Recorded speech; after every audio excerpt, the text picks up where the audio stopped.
Shalom, Jumatku juga dikasih Tuhan. Kabar semuanya, tetap semangat, tetap luar biasa di dalam Tuhan. Apapun yang terjadi, kita percaya firman Tuhan. Yesus itu baik. Amin. Tepuk tangan bagi Tuhan Yesus yang baik. Haleluya. Baik, kita siap mandi kita sama-sama menikmati kehadiran Tuhan. Kita berdoa terlebih dahulu. Bapa di surga, Allah yang kami kenal, yang kami puji, diamnya Tuhan kami Yesus Kristus sebagai Tuhan dan Juru Selamat kami yang hidup. Kami sungguh bersyukur Bapa, pada saat ini Kau izinkan kami kembali bersama-sama menikmati hadirat-Mu Tuhan. Kami percaya meskipun kami berjauhan Bapa, kami percaya hadirat-Mu sampai ke tempat kami Tuhan. Terima kasih Bapa, kami serahkan Tuhan ibadah yang dari awal pertengahan sampai selesai hanya di bawah pimpinan kuasa Roh Kudus. Di dalam nama Tuhan kami Yesus Kristus kami berdoa dan mengucap syukur. Bersama-sama katakan amin. Terima kasih Bapa, Kau baik. Kau satu-satunya Tuhan kami andalkan dalam kehidupan kami. Haleluya. Sama-sama katakan Engkau Tuhan yang setia, waktu-Mu selalu yang terbaik. Engkau Tuhan sandaranku, dan ku hanya kan berharap padamu. Satu-satunya yang ku andalkan, satu-satunya yang ku percaya. Engkau sumber kekuatan, sumber pengharapan, sumber kedamaian. Satu-satunya yang ku andalkan, amin. Satu-satunya yang ku percaya. Engkau Tuhan memberkati, Tuhan penyembuhku, Tuhan pemulihku. Terima kasih Bapa, Kau sangat baik bagi kehidupan kami Tuhan. Haleluya. Engkau Tuhan yang setia, amin.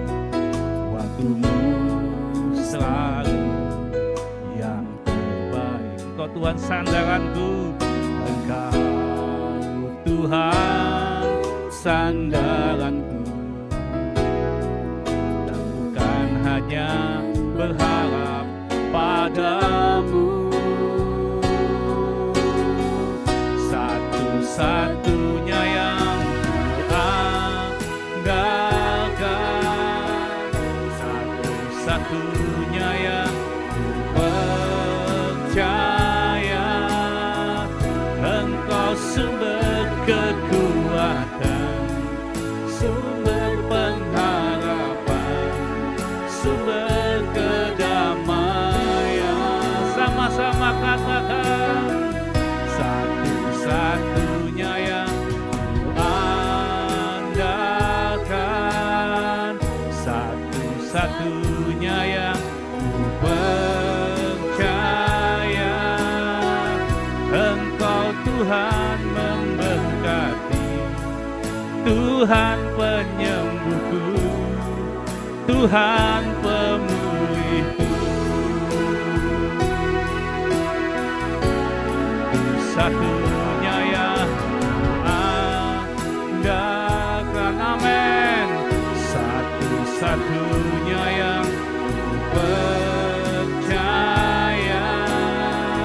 Engkau sumber kekuatan, sumber pengharapan, sumber kedamaian.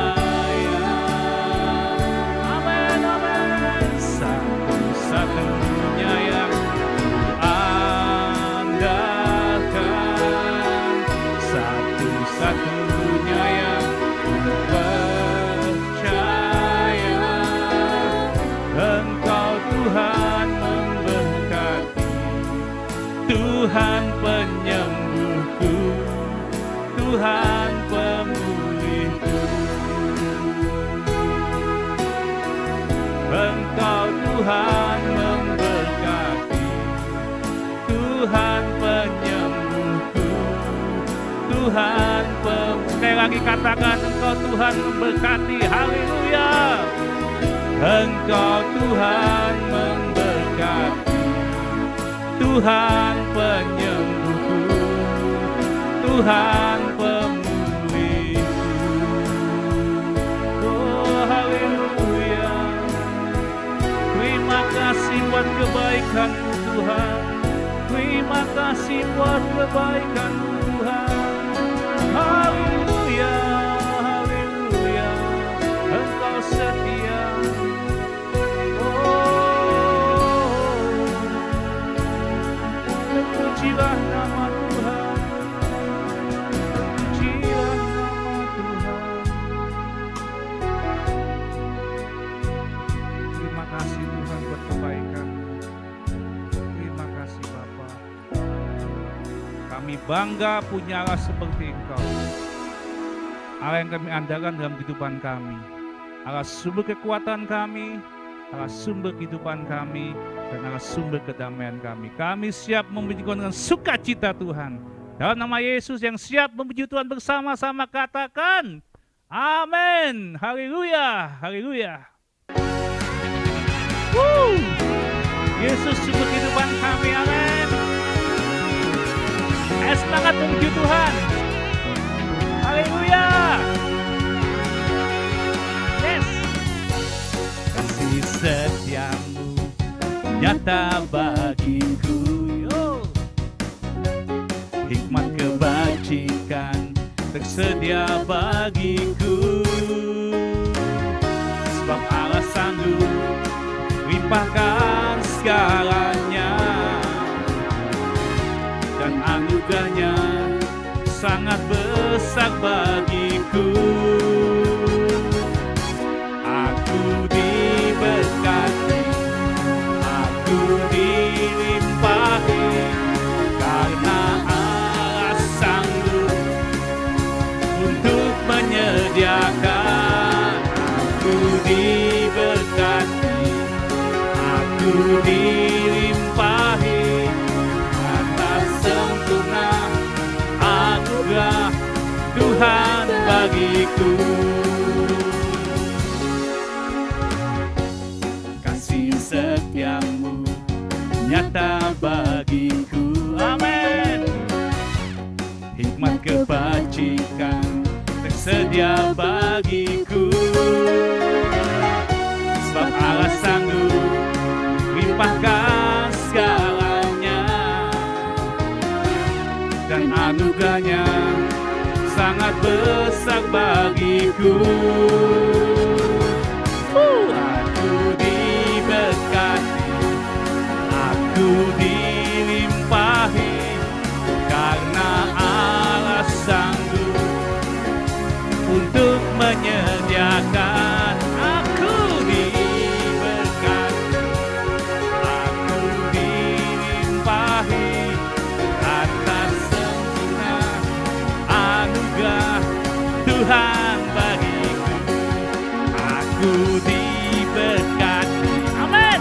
Aku dilimpahi, karena Allah sanggup untuk menyediakan.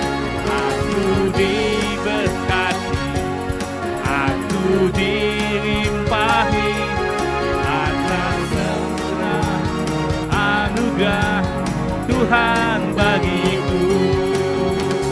Sempurna anugerah Tuhan bagiku, atas sempurna anugerah Tuhan bagiku.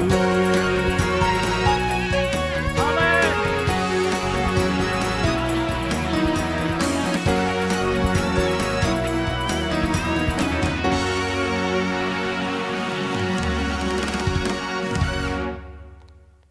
Mari kita berdoa. Tuhan, kami mengucap syukur buat hari ini. Kau baik, luar biasa dalam hidup kami. Menyerahkan ibadah kami hari ini, kiranya Tuhan menyertai kami. memberkati hamba-hambamu yang ada di rumah. Kiranya berkat-Mu yang sama juga dilimpahkan atas kami semua. Kami siap mendengarkan firman-Mu. Di dalam nama Yesus kami bersyukur. Haleluya. Amin. Salam, salam sejahtera bagi kita semua. Bacaan kita hari ini di dalam Filipi pasal 4 ayat 17. Tetapi yang kuutamakan bukanlah pemberian itu, melainkan buahnya yang makin memperbesar keuntunganmu. Paulus adalah rasul yang sangat-sangat terkenal. Daerah pelayanannya juga sangat luas. Mulai dari orang-orang Yahudi, orang Romawi, Yunani, sampai daerah Asia Kecil. Galati, Efesus, Filipi, Kolose, Tesalonika, Korintus, Antioquia, Makedonia, dan masih banyak tempat-tempat yang lain. Paulus juga bukan tipe orang yang tinggal menetap di satu tempat, menikmati kenyamanan pelayanan. Tapi Paulus sering bepergian, Paulus seringkali mengunjungi jemaat-jemaat, dan dia sangat sibuk sekali. Nah, oleh karena daerah pelayanan yang luas, jangkauannya cukup jauh, maka Paulus juga membutuhkan banyak dukungan dari jemaat. Dalam hal ini yang Paulus butuhkan saat itu adalah dukungan secara keuangan. Nah, sebenarnya ini kesempatan baik bagi Paulus untuk bisa menyampaikan sekedar permohonan dukungan dana dari jemaat. Karena konteksnya, momennya pas. Bisa saja Paulus menuliskan proposal kepada jemaat Filipi. Ya, jemaat Filipi yang terkasih, saya akan pelayanan ke Roma misalnya. Saya membutuhkan biaya transportasi sekian, biaya penginapan sekian, bersama dengan rekan saya 3 orang dan seterusnya. Gampang saja dan sangat mudah. Dan bila dia menyampaikan surat itu kepada semua jemaat, pasti orang akan berebutan untuk membantu dan menolong dia. Karena memang pas waktu dan momennya. Tetapi Paulus tidak mengambil kesempatan itu. Paulus tidak melakukan hal itu. Malahan ketika dia melayani di beberapa kota, misalnya waktu dia ada di Korintus, ada di Tesalonika, ada di Efesus, dia sempat menolak persembahan dari jemaat. Bukan karena persembahan itu kurang, tidak. Tapi oleh karena prinsip pelayanan dan kebenaran yang harus dia pertahankan, dia menolak persembahan itu. Bahkan Paulus juga adalah orang yang sangat mandiri. Dia mensupport pelayanan sendiri dengan bekerja melalui tangannya, yaitu menjual tenda bersama beberapa rekannya. Paulus sangat mandiri. Dia tidak mau membebani jemaat hanya oleh karena pelayanan. Dia tidak mau menuntut jemaat hanya oleh karena kebutuhan keuangannya. Dia bekerja menjual tenda.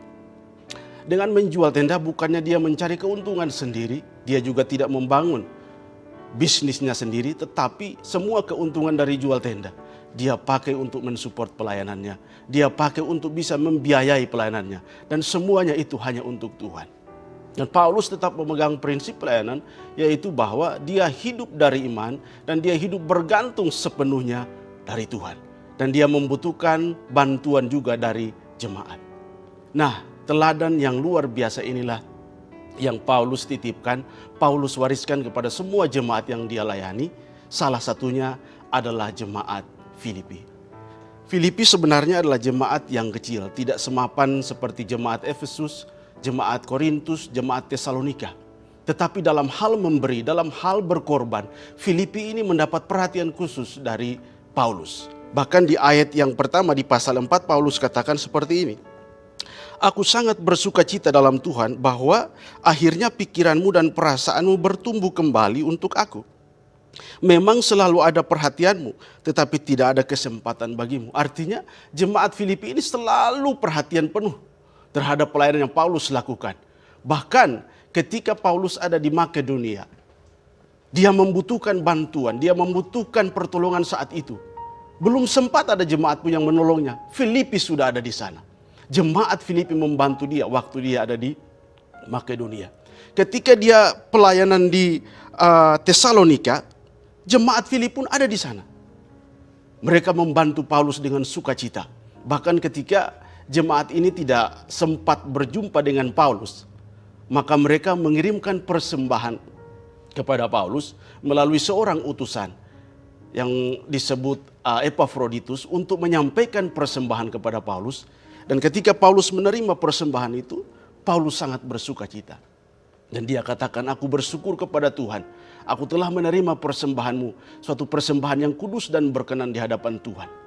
Dan hari ini aku malah berkelimpahan berkat. Nah, Paulus melalui jemaat ini memberikan teladan pada kita. Rasa berkorban kasih yang begitu luar biasa terhadap pelayanan yang Paulus lakukan.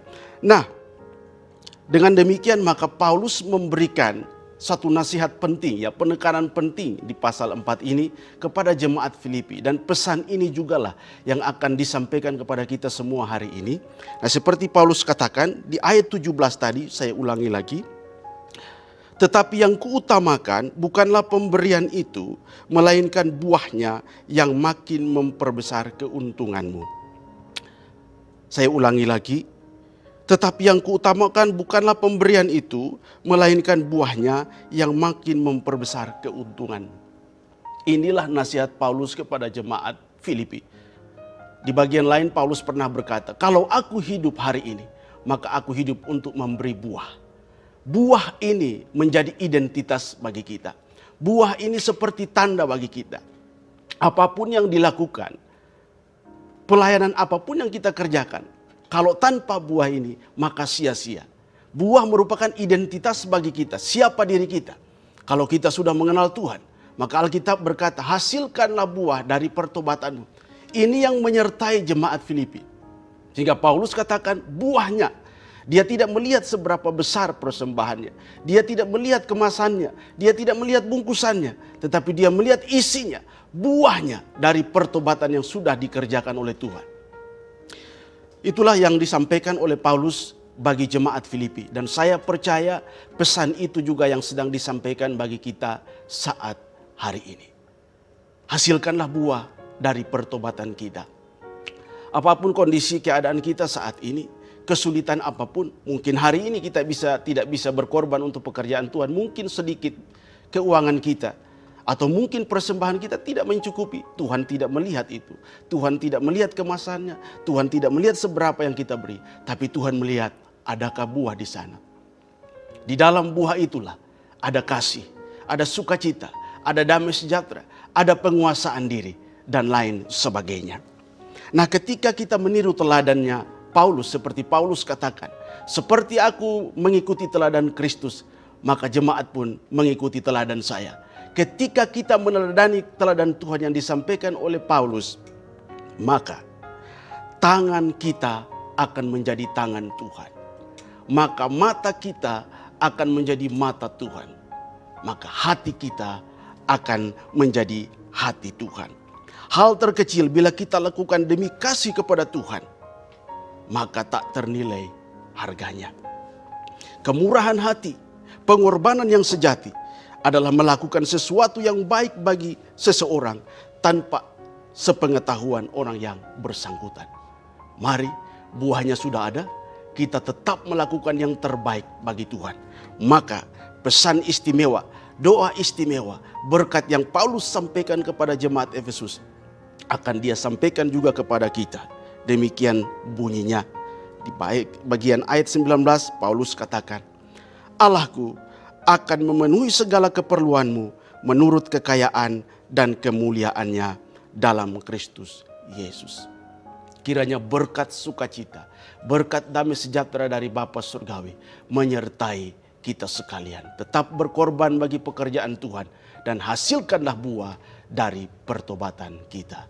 Tuhan Yesus kiranya memberkati kita semua. Kita berdoa. Tuhan, terima kasih buat hari ini. Kiranya pesan firman Tuhan-Mu akan kami hidupi, akan kami rasakan dalam hidup kami hari ke hari. Berkati kami sekalian, dan kami percaya hari-hari ini adalah hari yang bahagia tatkala firman-Mu hidup dalam hidup kami dan kami menjadi berkat bagi banyak orang. Terpuji nama-Mu, di dalam Yesus kami bersyukur. Haleluya.